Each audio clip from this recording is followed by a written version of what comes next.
ஐயா, அப்பனே, அம்மா தாயே, மகமாயி பராசக்தி, எல்லாம் நல்லபடியா நடக்கணுமா.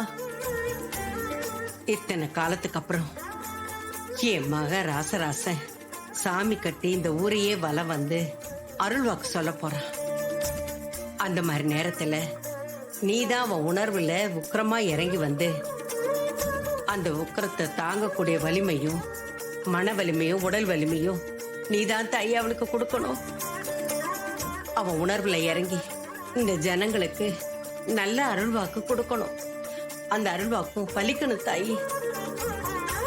அம்மா, இந்த ஊர் ஜனங்கள்லாம் உன் கோயிலுக்கு வந்து நல்லபடியா சாமி கும்பிட்டுட்டு போகணும்மா. நீ துணையா இருக்கணும் தா. அதுக்காகத்தான் இத்தனை வருஷத்துக்கு அப்புறம் இந்த கோயிலுக்கு கும்பாபிஷேகம் பண்ண போறோம். அந்த கும்பாபிஷேகம் நல்லபடியா நடக்கணும். அதுக்கப்புறம் இந்த ஊர்ல மும்மாரி பொழிஞ்சு எல்லாரும் செழிப்பா இருக்கணும். ஊர் ஜனங்கள்லாம் ஒத்துமையா சந்தோஷமா நோய் நொடி இல்லாம நீண்ட ஆயுளோட நிம்மதியா வாழணும் தாயி. அதுக்கு நீதாம்மா அருள் புரியணும். அம்மா மகமாயி. சித்தி, நீங்க போட்டிருக்கிற பிளான் ரொம்ப ரிஸ்கானது. இது வெளியே சின்னதா கசிஞ்சா கூட நாம மொத்தமா மாட்டிக்குவோம். மாட்டிக்காம இருக்க அதுக்கும் பிளான் பண்ணிட்டோம் அவனே. என்னத்த பிளான்? அதுக்கு நான் ஒருத்தனை வர சொல்லிருக்கேன். அவன் வந்தான்னு வைங்களேன், உங்க டவுட் எல்லாம் சரியாயிடும். யார் சித்தி அவன்? அவன் தான் மாயாண்டி.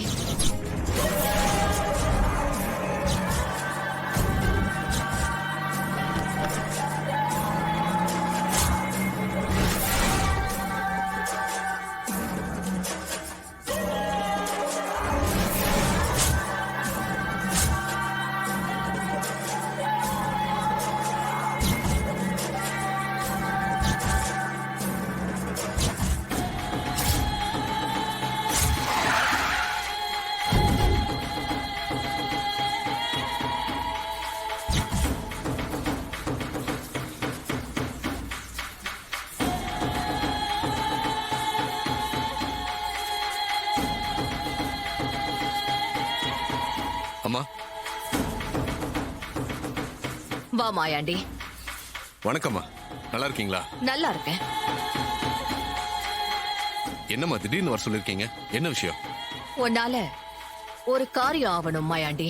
சொல்லுங்கம்மா, செஞ்சு முடிச்சிருவோம். பக்கத்து ஊர்ல நாளைக்கு கோவில்ல கும்பாபிஷேகம் நடக்க போகுது. தெரியும், சொல்லுங்க. இன்னைக்கு நைட்டு அந்த ராஜா சேதுபதியோட புள்ள ராஜராஜன் தான் சாமியாடி வேட்டைக்கு ஊரை சுத்தி வர போறான். அப்போ அவனை வழியிலே எங்கேயாவது காலி பண்ணிடணும். இதான் மேட்ரா? விடுங்க, அவன் கதையை முடிச்சிடுறேன். அவசரப்படாத மாயாண்டி. அது கொலை மாதிரி தெரியக்கூடாது. சாமி தான் அவனை வதம் பண்ண மாதிரி இருக்கணும். ஊர் ஜனங்களும் அத நம்பணும். நாம தான் செஞ்சோன்னு யாருக்கும் எந்த சந்தேகமும் வரக்கூடாது. இதெல்லாம் நீங்க சொல்லணுமா? பக்காவா ஸ்கெட்ச் போட்டு அவன் கதையை முடிச்சிடுறேன். உங்களுக்கே தெரியும், மாயாண்டு ஒரு காரியத்துல இறங்கினானா அதை முடிக்காம விட மாட்டான்னு. சரி, இதுக்கு நீ கூலியா எவ்வளவு எதிர்பார்க்கற?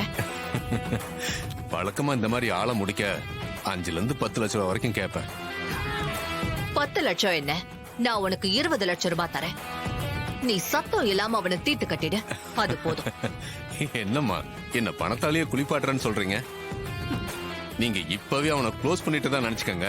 நீ நினைக்கிற மாதிரி அது ஈஸியான காரியம் இல்ல. நீ யார காலி பண்றேன்னு சொல்றியோ அவரோட மருமக எப்பவுமே கூடவே இருப்பான். பல வருஷமா நம்ம ஊர்ல எல்லாரும் மனசுலயும் ஒரு ஏக்கம் இருந்தது.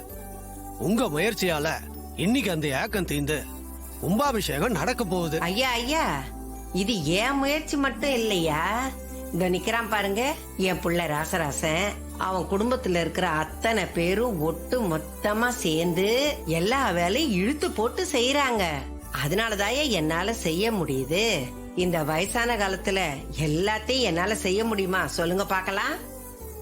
நீங்க சொல்றதெல்லாம் சரிதாம்மா. தம்பிக்கு இதுல பெரிய பங்கு இருக்கு. அவர் மட்டும் இல்லாட்டி இது எதுவுமே நடந்திருக்காதும்மா. ரொம்ப நன்றி தம்பி. எனக்கு எதுக்குங்க நன்றி எல்லாம் சொல்றீங்க? எனக்கும் இதுல பொறுப்பு இருக்கு. அதை தானுங்க நான் செஞ்சிட்டு இருக்கேன். இந்த கும்பாபிஷேகம் நல்லபடியா நடக்கணும், அதுதான் ரொம்ப முக்கியம். அதை நம்ம எல்லாரும் ஒத்துமையா இருந்து நடத்திட்டாலே அது ரொம்ப பெரிய விஷயம். நீங்க சொல்றதும் சரிதான் தம்பி. எல்லாம் நல்லபடியா தான் போய்கிட்டு இருக்கு. ஒரே ஒரு சின்ன குறை தான். என்ன குறை சொல்லுங்க. கும்பாபிஷேகம் நடக்க போற இந்த நல்ல நேரத்துல ஆ, சேதுபதி ஐயா இல்லாம போயிட்டாரேம்மா. அந்த ஒரு குறை தாம்மா எங்க எல்லாருக்கும். ஆமா, ஐயா இருந்தா அதுவே நமக்கு பெரிய பலம்தான். அவரு இல்லாதது ஒரு குறைதான். ஆ. வருத்தமே படாதீங்க. அவர் இல்லைன்னா நீங்க எல்லாரும் வருத்தப்படுவீங்கன்னு அவருக்கு நல்லாவே தெரியும்.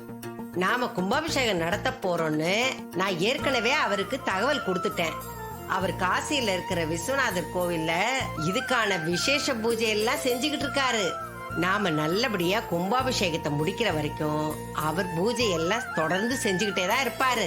அதுக்காக தான் பாருங்க, கும்பாபிஷேக கலசத்துல கலக்கறதுக்காக அங்க இருந்து காசி தீர்த்தம் கொடுத்து அனுப்பிச்சிருக்காரு. இதுக்கு மேல நமக்கு என்ன வேணும் சொல்லுங்க. ஐயா இந்தாங்க ஐயா காசி கொடுங்கம்மா. தீர்த்தம்.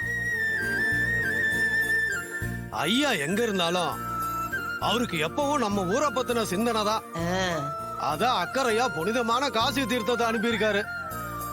பூசாரி, முதல்ல இதை கொண்டு போய் பூஜையில வைங்க, எல்லாம் நல்லபடியா நடக்கும். வாங்க எல்லாரும் சாமி வாங்க கும்பிடுவோம். போலாம், வாங்க. வாங்க. ஆ, ஆ. வாங்க வாங்கய்யா போலாம்.